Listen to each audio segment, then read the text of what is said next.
చక్కనమ్మ పైడి బొమ్మ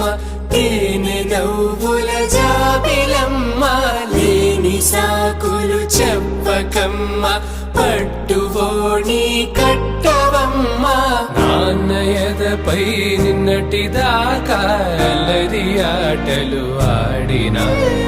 చిన్నారి తల్లి లేత భుజములు నేడు చీరలు మోయునా